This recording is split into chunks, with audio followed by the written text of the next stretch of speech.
Kay Rollans, the managing editor of Brush Education. In this video, I will be talking about accessible book publishing. Accessibility can mean a lot of things. We might call a downtown core accessible if you can get there easily on transit.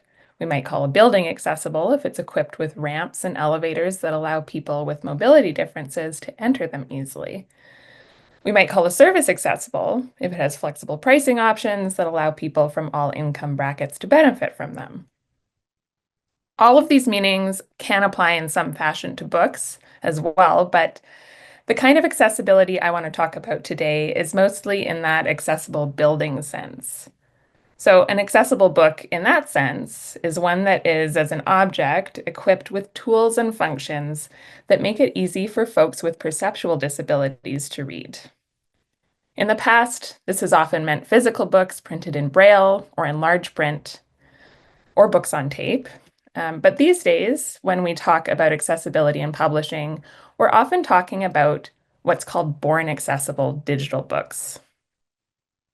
I'm going to focus even more specifically on accessible digital print books in EPUB format because internationally recognized standards have been developed for this format. But it's worth mentioning that standards are also in the works for audiobooks. So, born accessible digital publishing creates digital books that are flexible enough to be found and read by almost any reader, including those with print disabilities such as low vision, no vision, or dyslexia from the first day of a book's release. When books aren't born accessible, readers with print disabilities are limited to reading books that have already been released in or converted to a format they can read. If a book isn't in a format they can read, they either don't read it or they have to make requests through specialized organizations to have an accessible version created for them. That conversion work is important. It allows those readers to read what they want or need to read, but it's also time-consuming and expensive, and often means readers can't read a book at the same time as their peers. Publishers who create born accessible books believe that everyone deserves to read whatever they choose, whenever they choose, and that perceptual disabilities shouldn't be a limitation. And the best way we've found to make that happen is accessible digital EPUBs. So, what does it mean for an EPUB to be accessible? Aren't all digital books the same? There's a common belief out there that if a book is digital, it's probably available with an internet connection, and that means it's accessible. But just because you can find something online doesn't mean a person with a print disability will be able to read it easily or at all. Some digital formats are more accessible than others. For example, PDF and EPUB are different file formats, and although accessibility standards exist for both, the gold standard of accessible publishing globally is called Reflowable EPUB 3. But even every EPUB 3 isn't the same. A truly accessible EPUB 3 needs to meet the internationally recognized standards and best practices defined by the World Wide Web Consortium in their Web Content Accessibility Guidelines, which you'll often hear referred to by the slightly awkward acronym WCAG. In general, born accessible EPUBs that meet these standards are described, which means all visual elements in the book, from illustrations to graphs to maps, and even complicated tables, are described using alternative text descriptions so that readers who can't rely on visual information can still access all the information in the book. They're also text-to-speech compatible. The text, including text in other languages, can be read by a screen reader or text-to-speech program. These EPUBs are also semantically coded, so that means that every aspect of the book is given a special reading order in its coding to make sure that headings, alternative text, captions, lists, and asides like reflection questions or review boxes are read in the correct order.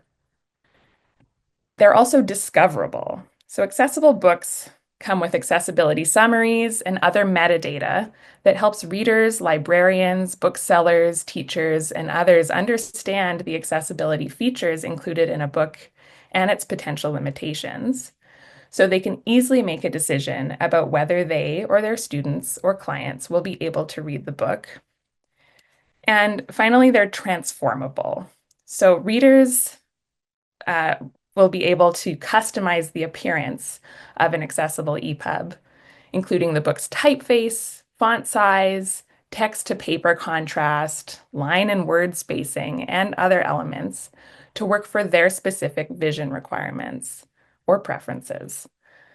When the text is transformed, it seamlessly reflows within the document, creating new line breaks when necessary to maintain its readability. So there's one exception to that transformability requirement, which is that books that rely on specific visual layouts to communicate information, like picture books and graphic novels, can't be reflowed without losing meaning visually. So these become what are called fixed layout EPUBs, and best practices for accessibility in this type of EPUB are available through WCAG, but official standards are still being developed.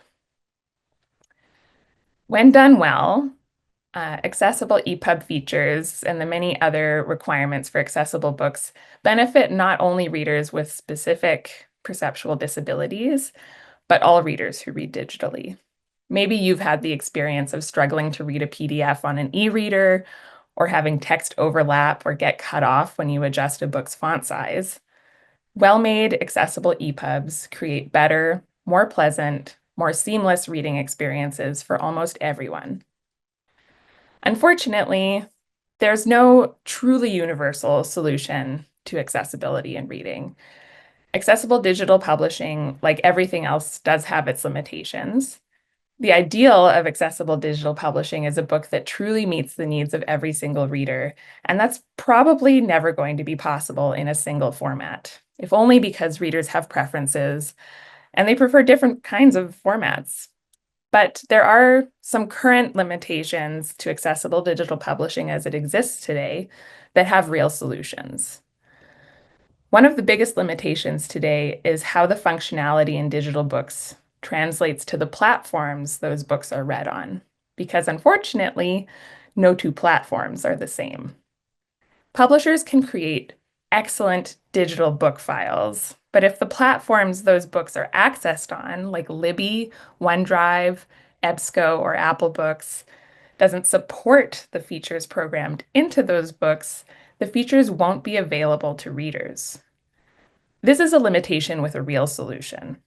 Platforms can continue to improve in this area, and hopefully those improvements can be sped along by publishers, readers, librarians, and everyone who has a stake in accessible reading, asking for them and creating a business case for the platforms to change.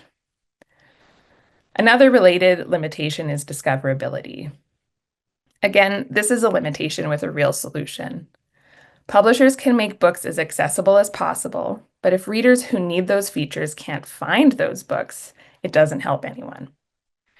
It's important that booksellers, libraries, and platforms display accessibility metadata in ways that readers can easily find and in a way that allows them to understand how the book will function on the specific reading platform available to them. This way, readers can determine if a book is going to meet their needs. So those are my pie in the sky dreams for the near future of the aspects of the accessible digital book ecosystem that are outside of a publisher's control. But I'm extremely proud to say that in terms of what publishers can control, Alberta publishers are ahead of the game. Alberta publishers have been lucky enough to have received substantial support for their work in accessible digital publication.